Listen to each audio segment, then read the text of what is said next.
Every time you're bored, you probably reach for your phone, but neuroscientists discovered something strange. Those empty moments may be exactly when your brain starts doing some of its most important internal work. Waiting for an elevator?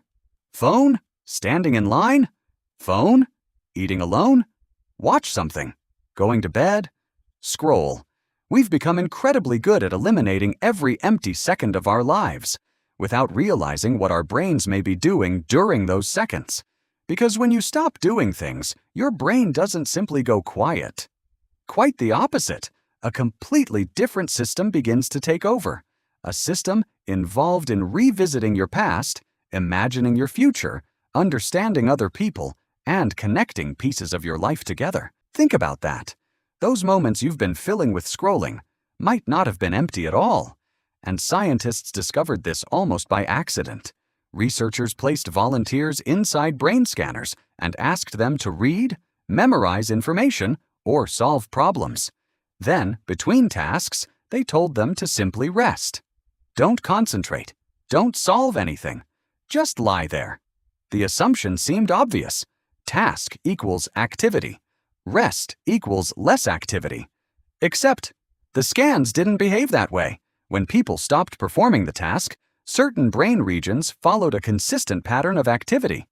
Eventually, researchers realized they weren't looking at meaningless background noise. They were looking at a network. Neuroscientist Marcus Rachel and other researchers helped establish what became known as the default mode network, or DMN. Despite its name, this isn't your brain's off mode. It's closer to what happens when your attention stops being controlled by the outside world. Imagine a restaurant after closing. Everything looks quiet, but inside, the staff is cleaning, organizing, and preparing for tomorrow. The public activity stopped, but the internal work didn't. Your brain appears to do something similar. Remove the task, remove the conversation, remove the screen, and your attention begins drifting inward. You've experienced this thousands of times. You're taking a shower and suddenly remember something embarrassing from years ago. Why now? You're lying in bed and imagine a conversation that hasn't happened yet. You're staring through a window and think about where you'll be 5 years from now. Nobody asked your brain to do this. It just started. One important process linked to the default mode network is autobiographical memory. Your memories aren't stored like one perfect movie. They're pieces. People, places, feelings, conversations, moments. When your mind wanders, your brain moves between those pieces and connects them. Something that happened yesterday reminds you of something from years ago. That old memory can change how you understand something happening today. In a sense, your brain is continually rebuilding the story of who you are. But here's where it gets even more interesting. Your brain doesn't only look backward, it looks forward too.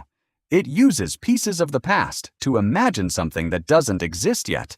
Your future. You can picture tomorrow, an important meeting, a difficult conversation, moving somewhere new, or succeeding at something you've been working toward. None of it has happened yet, and still, your brain can simulate it. What happens if I do this? What will that person say? What if this goes wrong? What if it works? Your brain is testing possible versions of reality before reality happens. It also models other people. You've probably had an entire conversation with someone who wasn't even in the room. You imagine what you'll say, then their response, then what you'll say back. Sometimes you can have an entire argument with an imaginary version of someone. From the outside, you're staring at a wall. But inside, you're reconstructing yesterday, analyzing another person, and rehearsing tomorrow.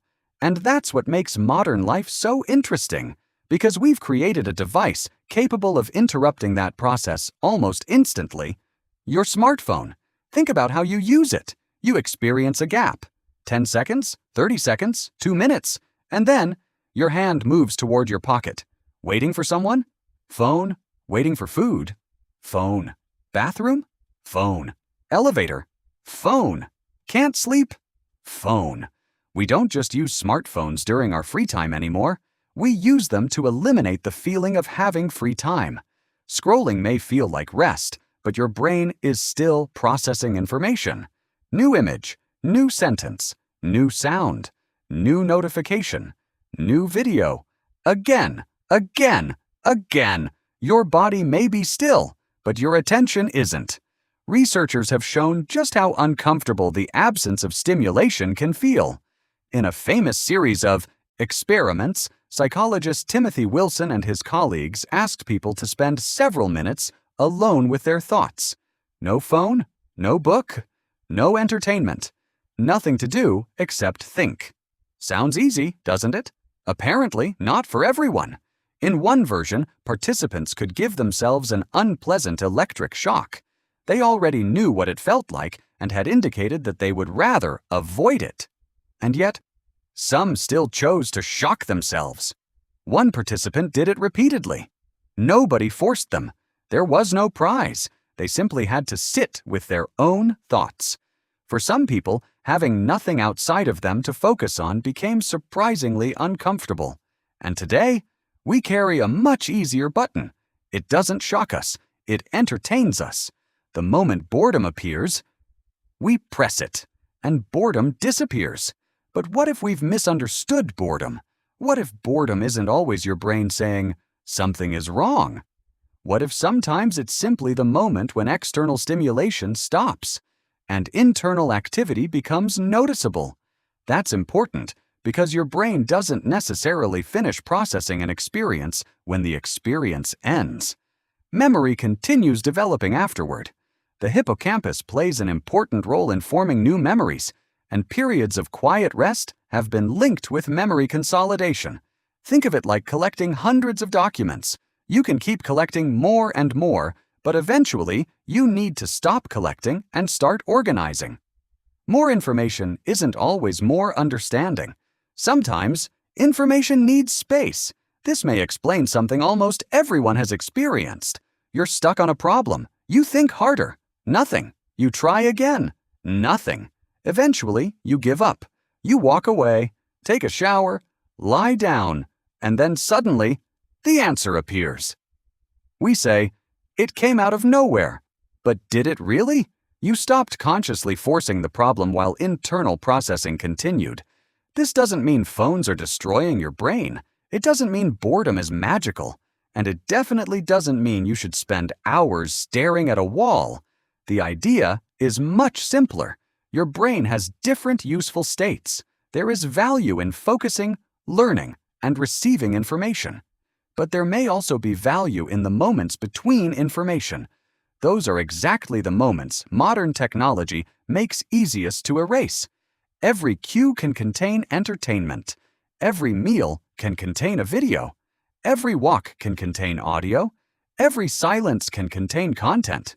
We've become extremely good at removing boredom without asking what boredom was allowing our brains to do. So, the next time nothing is happening, notice what happens.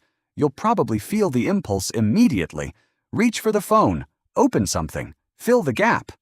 But just once, don't. Leave 30 seconds empty. Don't meditate. Don't force yourself to think.